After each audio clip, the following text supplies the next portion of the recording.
Oh, hey there, what's going on? What's going on, folks? Welcome back to the channel. Welcome back to another episode. So today we have another how-to tutorial. If you are new to fishing and need help spooling both a casting rod, a bait caster, and a spinning rod, then this video is for you. So before we get started, guys, I do want to mention something real fast. We are currently in the process of doing our first ever giveaway. Right now, as soon as I hit 500 subscribers on the YouTube channel, I am giving away a $100 Bass Pro Shops gift card. And all you have to do is subscribe to the channel to enter to win. That's all you have to do. So tell your friends, tell your family members, whatever, split the money, whatever you want to do. But all you have to do is subscribe to the channel to enter to win. And I believe we're getting really close. I think we're sitting at like 490 right now. So we're getting really close to that 500 mark. So do not forget to subscribe to enter to win in that giveaway. Also, I want to mention that everything that you will be seeing in today's video, all the gear, all the equipment, I will link in the video description box below. I also want to mention that there's a couple cool little tips and tricks in this video that you may not know about, that you may have never heard elsewhere. So you're going to want to stick through this video the entire time, because I've got a couple cool tricks at the end of this video to tell you guys about. So anyways, folks, let's get right to the point. We're going to start off today by teaching you how to spool up a bait caster reel. So this right here is just your standard loose bait caster or open-faced reel. And I'm going to show you exactly how to get this thing started. So you'll need three things. You'll need a pin, you'll need a set of scissors, and of course you'll need a spool of line. So the first thing I do with this, I'll take my spool and I'll mention something to you real fast that you need to know.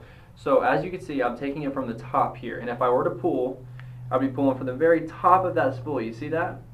You always want to make sure you're pulling from the top, never from the bottom like this. So if you're pulling from that top, that's the way that it was meant to be pulled out. And if you're pulling from the bottom, that's a complete reverse of it. So it'll just throw off your functionality of your bait caster reel. Once you're trying to use it, if you're out there on the water, you'll get more bird's nests and whatnot. So this will help to eliminate that. Not 100%, but it'll help to eliminate it. And it'll just help the smoothness as it goes on to that reel. So the first thing I'll do, I'll take the end of my line, I'll spool it through that very first notch there. I'll put it through the little hole there up top, just like that. And this is what we're looking at right here. See that? As soon as I've got that, I'll push it through the bottom, and there's always going to be an opening of some sort on the bottom of every reel. It doesn't matter the brand, it doesn't matter the type. There will always be some sort of opening. So I'll pull it through there, and then I'll go right back up through the bottom of that same hole on the other side, making sure that it's around my spool there. See that? And now it's completely around there, just like that. And then all I'm going to do to tie that line right there to the spool, I will do a double overhand knot. So that right there, I've got my 2 double hand knots tied on, and I'm going to go ahead and cinch that guy down as tight as I can. Pull really hard, make sure that guy's really tight. And then next, what I'll do, I'll take my scissors here, and I like to leave about an inch left, just in case. So I'll leave about an inch left on that reel, just like that, at that loose end. And there's your tag in right there. And you'll throw that out. So then now, the next step is what you probably should have done this from the beginning. I tighten my tension all the way down. I'll tighten it as tight as it goes. Then next, if you have your pin ready, I'll put my pin right through that spool of line, just like that. I'll hold it just like this here. I usually get the very end of it underneath my armpit there. Kind of a lot of steps. It seems kind of goofy, but this is what I'll do. I'll grab it, I'll keep the pin, hold it just like that, making sure my line is coming from the top of that spool, and I'll hold really tight with these 2 fingers right here.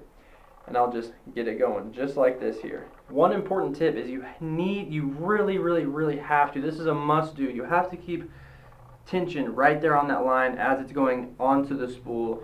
You need to keep that tension tight, because you don't want to put on loose line, and that's just asking for a bird's nest when you're casting. If you make a really long cast, or if you cast a little harder than you usually do, that thing will bird's nest up in a heartbeat, folks. Be done one of these days, folks. Okay, now finishing product. So I'll drop my pin, my line there. I'll go ahead and You're done with your spool, you're done with your scissors for a moment. Now, another important note. So I never fill my spool completely up all the way to the top. As you can see there's like an eighth of an inch space, a super small amount of space right there still on that little lip there on your spool. I never fill it up all the way. That's just another way to get a super easy way to get a bird's nest. So I leave a little bit of space there, but you never want to have 100% full spool, but I usually go about 95%. That way I have lots and lots of line. You never know if I break off or something, then I have extra line in there as well. If you're making really long casts, it just gives me the reassurance that I'll never run out of line on that fishing trip that day. So there's that. Your line is completely spooled, and that's that, guys. So not too complicated, not too hard.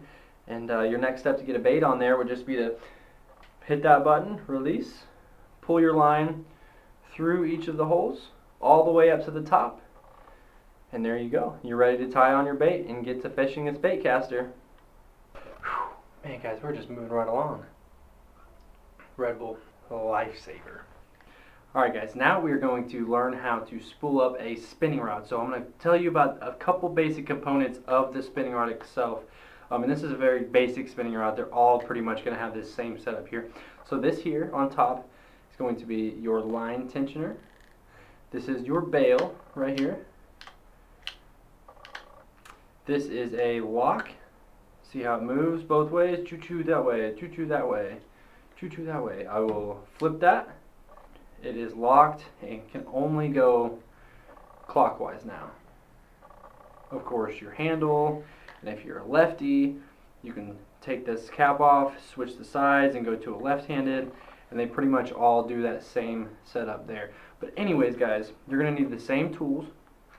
We've got our line here, and this is actually braid, because I actually run braid to fluorocarbon on pretty much all of my spinning rod setups, no matter what I'm doing, drop shot, shaky head, or if I'm fishing a jerk bait or a small little swim bait with my spinning rods. I always do a light line braid to a even lighter line fluorocarbon. So this here is 10-pound spider wire braid, and I usually do that to an either 8-pound fluorocarbon leader or a 6-pound fluorocarbon leader, but we'll talk about that in a different video. I will show you guys my favorite braid to fluorocarbon leaders in the near future. So a couple of the same tips. You want to keep your line tension super tight as you're putting on to your spool on your reel, because you can get kinks in your knot if you're casting, making really hard casts, long casts. It's very easy to get this all tangled up if you spool it up with loose line. So you want to keep that line tension as tight as possible. So what I will do first, I will find the end of my line. Another key point, we've all been there before, we can't say we haven't. Oh, break the tip of my rod there. First things first, flip that bail up. The worst thing in the world is when you tie on this without flipping your bail, because then you have to restart completely from ground zero. We've all been there. Everybody's done it. Don't feel bad if you've done it a few times, because I myself have definitely done it a few times. So first things first, I will take my line here. I will just make a simple overhand knot just like that. Big enough hole there to where I can just slip it over the top of my bail, just like that. So I'll put that on top, just like so. Then at that point, I will tighten up my line. So this is what I have now. After putting that line over that bail, just like that, I place it over the bail, just like that. Then I'll get it nice and tight, pull tight, and I will do one more, just your regular old knot. Some people do others. This is just what I do personally. I'll just tie one more little old knot just like that. Then from there, you have that extra line that you do not need. You will take your scissors once again, and I leave about 1 inch on there. So that's how much line you should have left, that little bit right there. You see that? That's all you should have left, maybe a little bit more, a little bit less, whatever your preference is. So you'll put that over just like that. I'll take my line, so you hold it up just like that. And I like to hold it right here because that way I'm able to grip onto the rod itself and grip that with great force. Keep on going, keep on going, keep on going, keep on going. Okay, you guys get the point on that. Then next, I will just clip my line about a foot up from the reel, and from there, I will start tying my braid to fluorocarbon leader, but like I said, we'll talk about that in another video. But as far as spooling your rod, or your reel, I'm sorry, as far as spooling your reel, that is all that you got to do, just like that. Make sure once you're done spooling it and once you're getting ready to make your first cast, that you move this back, loosen your line tensioner back up, tie your knot, or fish with braid. I don't recommend fishing just straight braid on your spinning rod to just another finesse type bait, but you can do whatever you want to do, you know. So once you get that fluorocarbon knot tied on, you string it all the way up through every single one of your holes there on your rod, and then you are all set to go, and you can start fishing, guys. And that is how you spool up your spinning rod. Alright guys, well that's all for today's video. Thank you all so much for watching. I hope I was able to help you guys out, help you guys, give you some tips on spooling up your casting and your spinning rods. I hope you guys are able to get out and do some fishing here in the near future. We're coming up on spring, coming up on spawn fishing in my area, and I'm super excited. Also, don't forget to subscribe to the channel because we're so close to our big 500 subscriber giveaway. It's a $100 Bass Pro gift card, and all you guys have to do is subscribe to the channel to enter to win.